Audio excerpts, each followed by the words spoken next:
Muito boa tarde, leitores do portal Mais Tupã. Estamos na tarde desta segunda-feira com o Dr. Miguel Ângelo Demarque, secretário municipal de saúde. Dr. Miguel, muito obrigado por nos atender, por dar uma pausa na agenda atarefada, para falar um pouquinho para os nossos leitores sobre como está a situação da Covid-19 em Tupã nesses últimos dias. Estamos na fase amarela do Plano de São Paulo, houve uma maior liberação de algumas coisas, mas um dado talvez um pouco preocupante, parece que a população esqueceu do Covid, né? Final de semana com bastante aglomerações, com muita agitação, principalmente aí nos jovens se aglomerando nas praças, nas ruas da cidade. Causa preocupação tudo isso? Opa, boa tarde aí.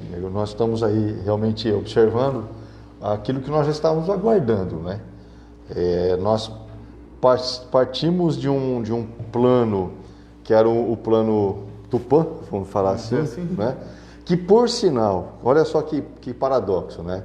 Era um plano que quando estava todo em vermelho o Estado, nós garantíamos uma certa liberdade, né? E o Estado nos aprovava em cima disso.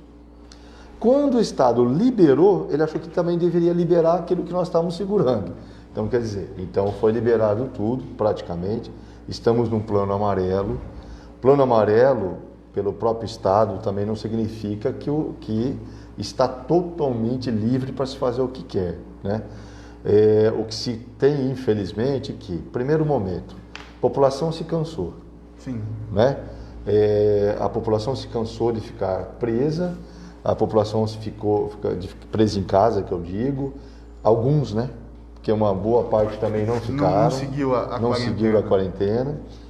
E foi por isso também que aqueles que seguiram fizeram com que o número de casos ficasse menor do que era o esperado. Dentro daquilo que, né, poderia ser atendido pelo sistema de saúde. Né? Hoje nós estamos em torno de 139, 140 casos por aí, creio que talvez um pouco mais. Com certeza nós vamos atingir 1.000 casos, em menos de um mês aí a gente chega a 1.000 casos, certeza que sim, mas era esperado talvez até um pouco mais. Então, em primeiro lugar, a população se cansou de ficar tolhida aí da sua liberdade. Segundo, que aqueles que já não estavam com essa sensação de ter a responsabilidade, agora liberaram de vez, né? Segundo ponto, de que a população interpreta que a partir do momento que você dá uma maior liberdade, significa que o vírus desapareceu, o vírus não existe mais. Se não fosse assim, certo? Nós não estaríamos com os pacientes ainda internados, nós não estaríamos com pacientes em transmissão. Hoje nós temos transmissões ligadas em ambientes mais fechados, certo? Ou dentro de casa, ou no ambiente de trabalho, ou instituições de longa permanência, né? Isso é sinal do quê? Isso é sinal de que quem não se movimenta está quieto dentro de casa. Aqueles que se movimentam é que estão levando as situações para dentro de casa, certo? É um pouco do inverso do que era antes, né? Então, hoje, você tem uma dificuldade da população entender de que o vírus ele está na comunidade, ele vai permanecer na comunidade, ele vai, com certeza, ficar adaptado à comunidade, ele vai passar a ser mais comum dentro das nossas famílias, dentro das nossas casas. As crianças serão as grandes portadoras desse vírus, e que os adultos serão os que ficaram doentes ou ficaram imunizados, né? A partir do momento que as crianças forem crescendo, elas também vão desenvolvendo suas imunidades e para um novo coronavírus surgir de algum certo momento. De alguma outra forma. De alguma forma. O que a gente pode dizer nesse momento é que o coronavírus, aquela dúvida que tinha se ele ia se adaptar ao calor tropical, ele se adaptou, né? Sim, Ele hoje é presente na nossa realidade, independente se faz 15 graus ou se faz 35, como estava na última semana em Tupã, e continuava havendo contaminação. Justamente. Você pode ver que na Europa hoje, né, o aumento do número de casos que estão acontecendo em 4 países importantíssimos da Europa, Inglaterra, França, Espanha, tá? A Alemanha conseguiu segurar a situação, Israel também está, não é Europa, mas faz parte ali de um contexto mais europeu do que o Oriente Médio, vamos dizer assim. Eles estão tendo medidas de fechamento novamente. E todos são países com um sistema de saúde de qualidade, muito com desenvolvido, uma população extremamente educada e que segue muito o que os governos determinam, né? Sim. A partir do momento que estava-se no verão europeu, que é o nosso primavera-verão aqui, certo? Todo mundo se liberou também. Estava todo mundo cansado de ficar dentro das suas casas, né? Principalmente eles que levam a sério. Sim. Que realmente não saíram. Realmente né? fizeram a quarentena, fizeram a quarentena. durante um longo Aí o que período. acontece? Começou o inverno. Né? Está começando o inverno, as coisas estão começando a esfriar por lá. Né? E aí o que vai acontecer? Agora nós estamos no outono lá, praticamente. Começou a ter aumento. No menos caso. Na França tem mais casos agora do que em março, para vocês terem uma ideia. Né? É o que chamaram de segunda onda de Isso. contaminação e naturalmente vem do Oriente para o Ocidente novamente, né? Isso é histórico, o Diego. É o seguinte, o vírus ele se adapta, certo, ao ambiente que ele está, certo? Só que assim, como que ele vai reaparecer? Ele pode reaparecer como aquilo que já foi falado em gripinhas, né? Mas ao mesmo tempo ele pode reaparecer destruindo muito mais. O que é muito sério, que a população precisa saber, que infelizmente a agressão que esse vírus causa é irreversível. As pessoas não têm mais volta do pulmão que elas tinham antes. Há pessoas que eu atendo que já faz 4 meses que não têm olfato mais, que não têm o paladar mais. Há pessoas que depois de 6 meses de evolução do vírus ainda estão necessitando de fisioterapia para reaprender a andar, certo? Há pessoas que estão ainda em situação de que agora que elas estão tendo maior convívio social, porque elas ficaram assim como isoladas também de todo mundo. É um vírus que ele é bastante agressivo e ele deixa uma marca então, né? Ele deixa sequelas que são muito graves. A gente às vezes pensa, mas o olfato não é tão importante. Mas imagina você passar para o resto da sua vida e nunca mais sentir o cheiro daquele perfume que você mais gosta. Ou sentir o sabor da comida que você tanto gosta. É muito complexo até para a sequência da vida da pessoa, né? Sim, sabe por quê, Diego? É o seguinte, o pessoal acha, ela é uma doença que vai infectar o nariz, a garganta, o pulmão. Quem tiver menos comorbidade vai ser aquele que vai ser mais resistente, vai curar, eu vou ficar normal por aí, tá? Mas aqueles que evoluíram para lesões pulmonares, com ou sem UTI, com ou sem intubação, são pessoas que têm uma fibrose pulmonar. Fibrose é um concreto, você não destrói esse concreto nunca mais, certo? Agora, você já pensou se ficar 4 meses sem sentir o sabor do alimento? Ou sentir o odor do seu ambiente, certo? Então, isso é um fator importante. E o pior ainda, as situações neurológicas, né, que ocorreram. E o pior ainda, as situações das crianças que desenvolveram aí. Nós tivemos uma criança que estava internada no Hospital das Clínicas de Marília até essa semana, faz 2 semanas que ela está internada para pesquisa daquela doença inflamatória multissistêmica. Uma nós transferimos para Rio Preto. A outra nós conseguimos tratar, foi paciente nossa, de consultório, certo? Lá que a mãe nos levou tal para ver, ela tinha lesões características, né? E da onde essa criança pegou, certo? Nem o pai nem a mãe eram positivas, quer dizer, ela foi em algum lugar com esse pai, com a sua mãe, teve contato com alguém que estava positivo, certo? E aí ela desenvolveu essa doença. Por isso que era importante no plano Tupã as crianças não poderem frequentar o comércio, frequentar alguns estabelecimentos, claro, porque acabava tendo todo esse prejuízo que acontece nas crianças. Justamente. Né? Então, é o que eu falo, pode liberar, está na fase amarela? Claro, certo? Se o governador do estado permitiu isso, se o nosso próprio plano caiu por terra em relação a tudo isso, só que assim, isso exige responsabilidade. Certo? Então a gente trata aqueles que não estão levando a sério, certo?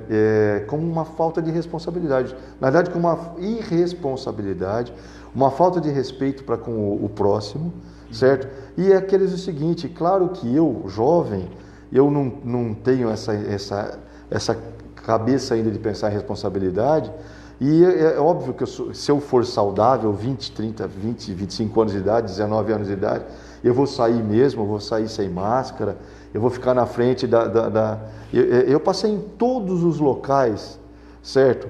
de contato público nesse final de semana, no sábado. Todos os locais, certo? Todos os locais estavam com filas e essas filas todas, a maioria das pessoas estavam ou sem máscara ou com máscara para ser colocada lá dentro, de onde que eles iam entrar, espero eu. Segundo, ou estavam totalmente conversando em 4, 5 pessoas ao mesmo tempo ali, certo? É óbvio, enquanto eu tenho saúde, tudo bem, certo? Agora, eu vou estar numa aglomeração.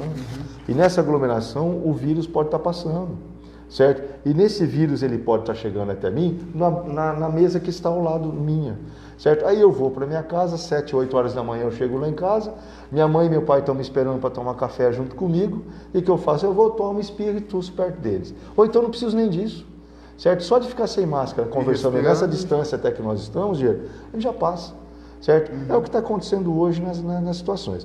Então, assim, eu vejo que a Secretaria da Saúde, hoje, ela está só com uma função importante de recomendação, de orientação, de educação, certo? Só que cada um da população tem que pensar em si e no próximo que está do seu lado. Não adianta nada, olha só, nós seguimos também todas as igrejas, elas estão fazendo tudo bonitinho, tudo certinho. É que eu vi outro dia no padre, ele falou assim, olha, nós estamos fazendo tudo isso, saindo daqui, está todo mundo lá fora fazendo festa, né? Até a questão dos estabelecimentos comerciais. Às vezes a pessoa ela vai num restaurante, vai num lugar, tem as mesas espaçadas, tem o álcool em gel, a exigência de, enquanto não estiver consumindo, estar usando a máscara, mas a hora que sai, para na praça, todo mundo tira a máscara, sentam as pessoas, igual aconteceu esse final de semana na Rua Estados Unidos, que é um ponto onde os jovens estão ficando aos finais de semana, no próprio Reserva Tupã, ou mesmo nos Estados Unidos, lá mais próximo ao final, onde os jovens também estão se concentrando, e acabam ficando todos ali como se não houvesse perigo nenhum, como se não tivesse vírus nenhum, e de certa forma se escondendo no meio da multidão para ficar sem a máscara, né? Essa é a realidade, certo? E o que a gente observa? A gente que faz parte aí de um sistema de trabalho junto com a faculdade e junto com faculdades que estão fazendo estudo em relação ao coronavírus, né? A gente faz parte do trabalho com a FAMERP, Rio Preto, com a FAMEMA de Marília. A gente leva informações para o pessoal da Unesp, de Botucatu e mesmo São Paulo. A gente trabalha, está percebendo o seguinte, que a população já está desacreditando que existe esse vírus novamente, que ele já acabou, que já foi, certo? E que não haverá mais contaminação. Mas nós estamos criando o quê? Nós estamos criando um novo coronavírus, certo? Quando ele vai aparecer novamente, só Deus sabe, certo? E outra coisa importante, vacina não vai salvar ninguém. Sabe por que até hoje as vacinas elas estão numa dificuldade de serem estudadas? Porque todas elas até agora, certo? Isso não se fala em jornal, às vezes não se fala em imprensa. Todas descobriram que elas não dão mais meses de imunidade, de proteção, certo? Então, por quê? Porque é um vírus que trabalha com o sistema imunológico. Ele destrói o sistema imunológico. Podemos até dizer para quem está nos assistindo o que é a vacina. A vacina é o vírus enfraquecido de uma forma bem simples, que é injetado na pessoa para que se crie o anticorpo. Isso. A partir do momento que a gente tem as reinfecções, a pessoa que já teve tem de novo, acho que aí é sinal que esse anticorpo ele não é tão resistente, né? As vacinas elas podem ser feitas de duas formas em relação ao vírus.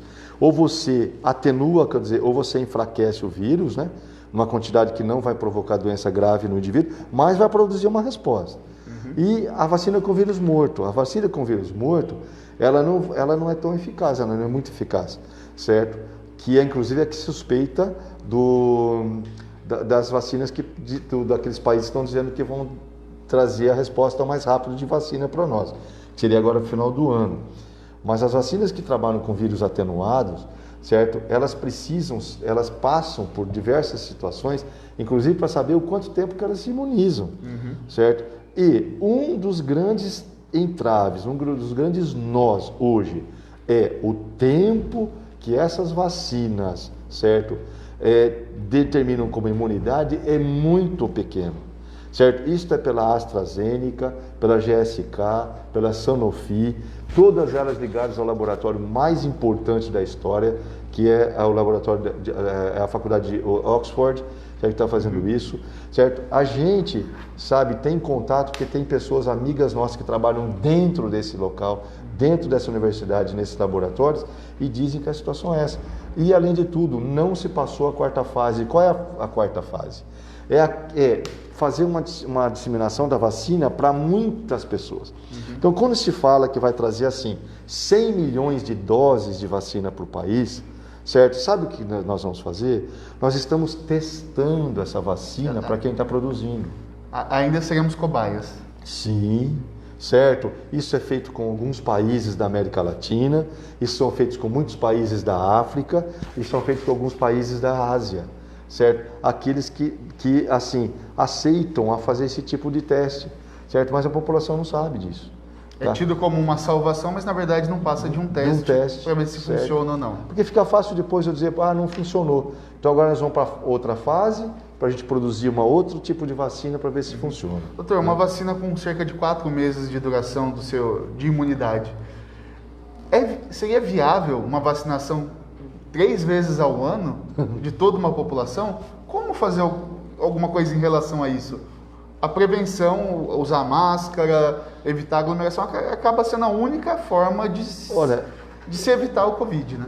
Vamos dizer assim, gostem ou não gostem de ouvir, a máscara veio para ficar. Enquanto Teve um senador do PSL, não me lembro de qual estado, que ele usou o Twitter, ele é do Rio de Janeiro, dizendo que a máscara causa doença. Ele usou ali sua rede social como uma forma de distribuir alguma coisa sem nenhum fundamento científico e teve uma grande repercussão, dizendo a máscara causa doença. Há alguma coisa em relação a máscara causar algum tipo de doença? Não. Exceto o seguinte, né, Diego? Por exemplo, eu estou contaminado aqui e de repente você troca a máscara comigo ou com você. É o único jeito. Não existe outra forma. Por isso que a máscara é individual. O que pode, às vezes, a máscara realmente é cansar. Você ficar 1 hora só com ela cansa. Você vai praticar uma atividade física, você cansa. Né? Você vai corre numa esteira, corre numa rua, nas ruas aí para você ver. Cansa, uma hora você vai abaixar de qualquer forma essa máscara. Mas ela não tem como causar doença. Doença não existe. O que causa é o que está dentro do nosso nariz, da nossa boca e do nosso intestino que vai causar a contaminação. Então acho que isso é até bom, porque muitas pessoas acabam chegando a esse tipo de afirmação por ser um parlamentar que deveria ter um pouco mais de responsabilidade no que fala, né? Sim. Algumas pessoas acabam tendo isso como verdade.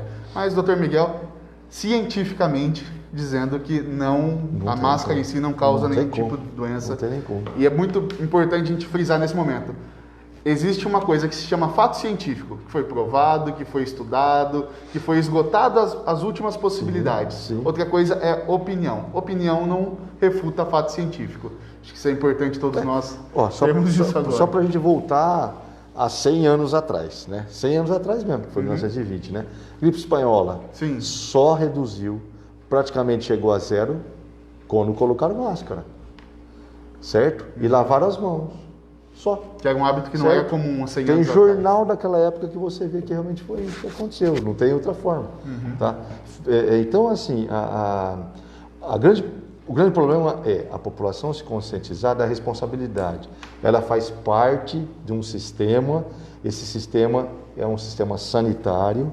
Se você tem água, se você tem esgoto, certo? Então você precisa ter as outras condições sanitárias que são nessa situação.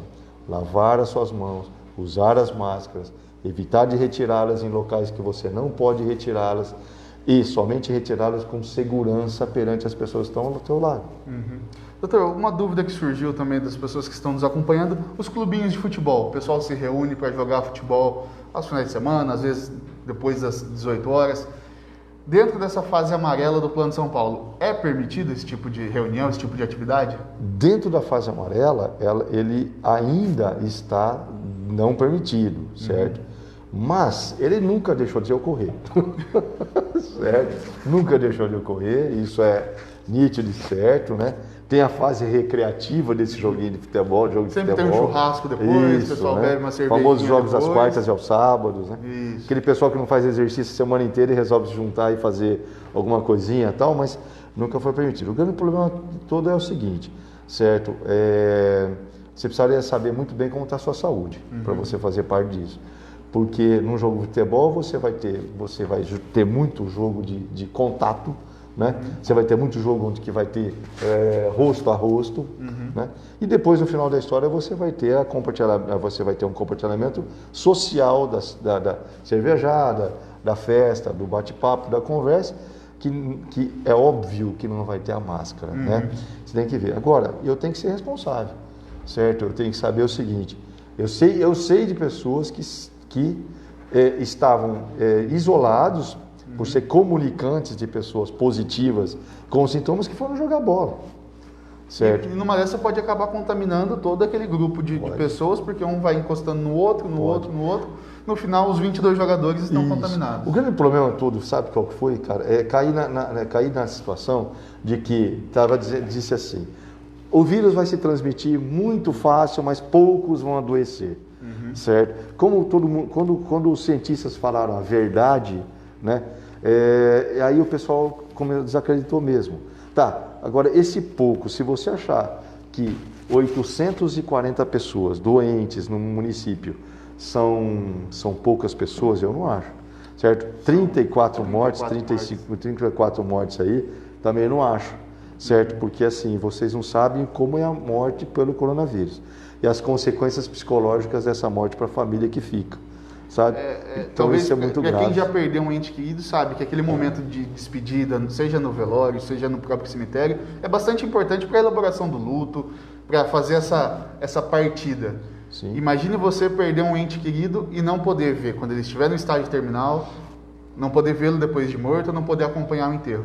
É bastante danoso para quem fica, claro, essa despedida não adianta, essa despedida sem corpo, né? Isso é uma coisa que assim, não é que nós fechamos os olhos, nós sabemos o joguinho de futebol, sabemos do encontro que teve nos Estados Unidos, sim, mas na hora que for para falar não vai velar seu parente, não vai ser enterrado com velório, nós vamos falar. E vai ser executado, certo? Porque essa é a única responsabilidade que nós temos. E que se nós negligenciarmos, nós vamos responder em cima disso, em cima disso. Até porque agora com a queda da liminar, a assunção do Plano de São Paulo, Regendo Tupã, a vigilância sanitária municipal não tem mais esse poder de fiscalização, não tem mais esse poder de polícia sobre esses encontros. O que eu vejo é o seguinte, olha, vou ser bem claro, eu vou falar como médico e como secretaria da saúde. A verdadeira razão de se ter todo esse plano aí, toda essa liberação, foi uma pressão política e uma pressão econômica. Então eu só espero que esses donos de empresas, esses donos de restaurantes, esses donos de bares, esses donos de lojas de conveniência, eles pelo menos exijam aquilo que é o fundamental, Diego, certo? Que é o respeito deles para com a comunidade e o respeito de quem está lá dentro com as outras pessoas, certo? Então por quê? Porque se eu colaborei em pressionar alguém a funcionar, então eu tenho que saber o seguinte, eu estou pressionando porque eu sei que eu posso também causar doença. Então a partir desse momento eu tenho que ser justo e claro, eu vou fazer cumprir as recomendações que a Secretaria Municipal de Saúde faz. É Tupã? Não, você vai em Marília, você vai em Rio Preto, você vai aonde for, certo? Tem que ser cumprido, certo? Isso é um protocolo. Que você tem um protocolo para casar, você tem um protocolo para ser batizado, você tem um protocolo. O protocolo hoje é esse. É isso. Certo? Então, se eu sou dono de algum local aqui em Tupã e eu fiz de tudo para que isso começasse a circular, porque eu passei ou passo alguma dificuldade, ou eu preciso ganhar meu dinheiro, agora eu tenho que fazer o seguinte, eu tenho que fazer cumprir aquilo que é recomendado. Tá? Isso é fundamental.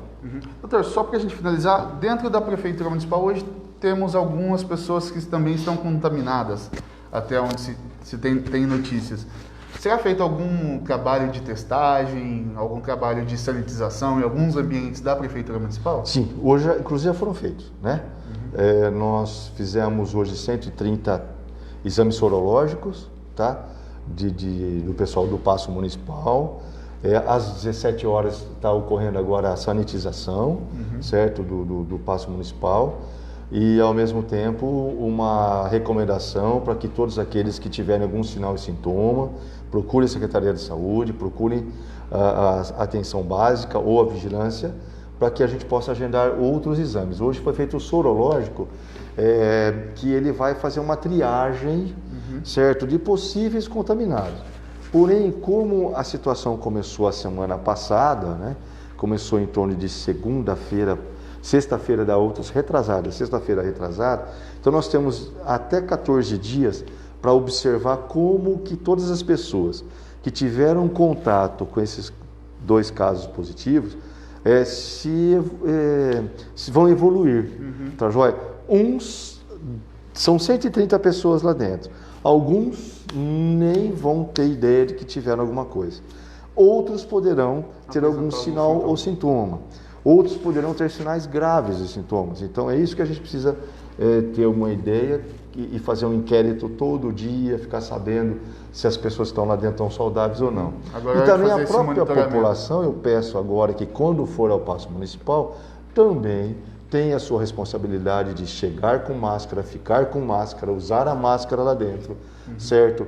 E ser atendido com máscara, né, as pessoas e entrar e sair o mais rápido possível. E fazer o que tem que fazer e não ficar conversando, não tomar água no café e nada, sabe? Porque na realidade a gente tem que encarar isso com responsabilidade.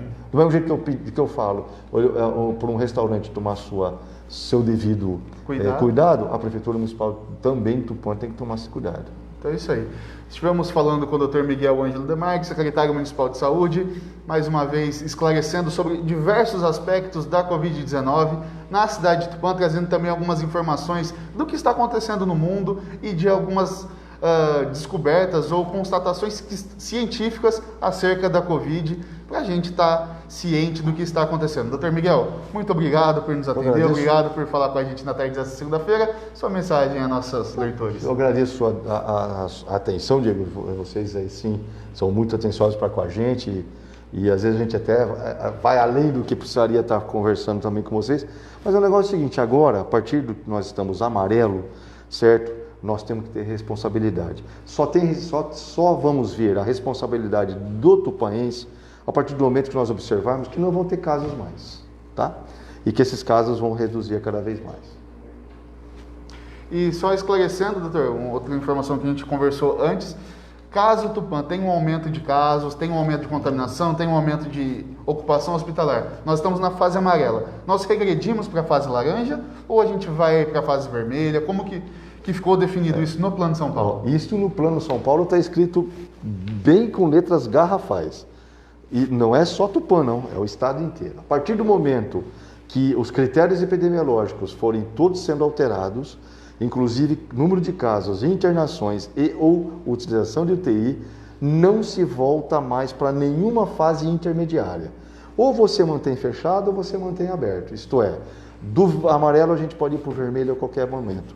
E certo? É isso que a gente não quer. E é isso que a gente não quer. Por isso é importante, você que está nos ouvindo, fique em casa. Se tiver que sair, use máscara, use álcool em gel, lave as mãos. Vamos todos continuar tomando as medidas que a gente já estava tomando para continuar livres do Covid-19, continuar com o nosso comércio aberto, continuar com as atividades acontecendo, porque, como disse o Dr. Miguel, hoje, se deixarmos de estar na fase amarela, se formos regredir, vamos voltar para a fase vermelha, onde tudo estará fechado.